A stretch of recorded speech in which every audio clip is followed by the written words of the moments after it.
एक वीडियो में कंप्लीट देखेंगे कैसे डाइजेशन का सारा ये प्रोसेस होता है। तो यहाँ पर 5 स्टेप्स में हम पढ़ेंगे, जैसे कि अंतर्ग्रहण होगा फूड का, फिर पाचन होगा, फिर अब्जॉर्प्शन अवशोषण होगा, स्वांगीकरण होगा और उत्सर्जन होगा। तो ये हम पूरे चरण पढ़ने वाले हैं। तो यहाँ पर अगर हम बात करें, जब हम भोजन को खाते हैं तो जो हमारे दांत होते हैं वो क्या करते हैं, ब्रेक डाउन जो फूड होता है इसे ब्रेक डाउन करते, मतलब कि स्मॉल पीसेस में, है ना। और हमारे जो दांत होते हैं ये टोटल कितने होते हैं 32, और ये 4 प्रकार के होते हैं। इंसाइजर्स कितने होते हैं 8 होते हैं, कैनाइन ये 4 होते हैं, प्रीमोलर ये 8 होते हैं और मोलर्स ये 12 होते हैं। ठीक है, तो इतनी इंफॉर्मेशन क्या हो गई, ये हमारे दांतों की। यहाँ पर अगर हम बात करें टंग की, ठीक है, तो अगर हम बात करें टंग की तो ये क्या करती है, helps in moving the food. ठीक है, जो इसमें सहायता करती है हमारे फूड को मिक्स करने में, मिक्सिंग फूड विद सलाइवा, लार में मतलब मिलाने में, मतलब लुगदी बनाने में, है ना, लुगदी जैसा बन जाता है सलाइवरी ग्रंथ से। तो आप सभी जानते हैं कि जो लार ग्रंथियां होती हैं वो टाइलिन, सलाइवरी एमाइलेज, ये एंजाइम सिक्रेट करती हैं, जिनसे क्या होता है हमारा जो फूड होता है वो मतलब कि उसमें स्टार्च का डाइजेशन, मतलब वो पाचन में मदद करते हैं। ठीक है, अब अगर हम बात करें ओसोफेगस की, तो मतलब हमने यहाँ पर टंग की, टीथ की और सलाइवरी ग्लैंड्स पढ़ लिया। उसके बाद हम देखेंगे ओसोफेगस की। इसोफेगस के पढ़ने से पहले हम फेरेंक्स को भी देख लें। जो फेरेंक्स होता है इसमें मेन इसका भी ये भी मेन रोल है इसका, कि ये क्या होता है, जो फूड होता है जब माउथ से मतलब आ रहा है तो ये इसके रास्ते एसोफेगस में आता है। फिर एसोफेगस से क्या होता है, एसोफेगस को हम कह सकते हैं, इसे हम फूड पाइप भी कह सकते हैं। तो oesophagus also called food pipe. ठीक है, अब ये क्या करता है, carries food from pharynx to stomach. ठीक है, इसका जो वर्क रहता है कि ये जो फेरिंग्स से क्या होता है कि ये स्टमक तक पहुंचाने का फूड पाइप। ठीक है, इसका वर्क रहता है। बात करें यहाँ पर स्टमक की, ठीक है, अगर स्टमक की बात करें तो मैंने पहले भी बताया था कि यहाँ पर जो फूड होता है ये स्टोर्ड होता है। ठीक है, और ये जे शेप्ड का होता है, और इसमें जो जे शेप्ड का होता है बैग लाइक स्ट्रक्चर होता है। इसका क्या होता है, एक बैग लाइक स्ट्रक्चर होता है, और इसकी जो वॉल्स होती है उससे जो गैस्ट्रिक एंजाइम होते हैं, गैस्ट्रिक जूस होता है उसका सिक्रेशन होता है।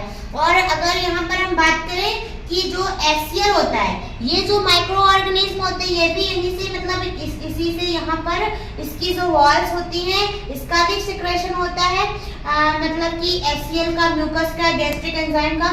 तो एसियल क्या करता है, जो माइक्रो ऑर्गेनिज्म होते हैं उसको किल करने में, ठीक है, और एक्टिवेट पेप्सिन को एक्टिवेट करने के लिए इसका वर्क इसका एसियल का रहता है। बात करें म्यूकस को, तो ये ल्यूब्रिकेट करता है फूड को। ठीक है, बिल्कुल, और ये जो गैस्ट्रिक एंजाइम होते हैं इसमें पेप्सिन हो गया, ठीक है, लाइपेज हो गया। पेप्सिन क्या करता है, तो ये प्रोटीन को ब्रेक डाउन करता है। ठीक है, स्मॉल इंटेस्टाइन का ये यहाँ पर होता है कि यहाँ पर डाइजेशन कंप्लीट हो जाता है। ठीक है, यहाँ पर फाइनल डाइजेशन होता है, और यहाँ पर ऑब्जॉर्प्शन की प्रोसेस होती है। जो न्यूट्रिएंट्स होते हैं उनको क्या कर लिया जाता है, उनका ऑब्जॉर्व कर लिया जाता है, और किसकी हेल्प से, तो ये जो विली प्रेजेंट होती हैं, ठीक है, इनको क्या कहते हैं, हिंदी में इनको रसांकुर कहते हैं। इनके हेल्प से क्या होता है कि जो न्यूट्रिएंट्स होते हैं उनका अवशोषण कर लिया जाता है। ठीक है, और उसके बाद यहाँ पर इतना डाइजेशन हो गया। अब इतना ये डाइजेशन हो कैसे पाता है,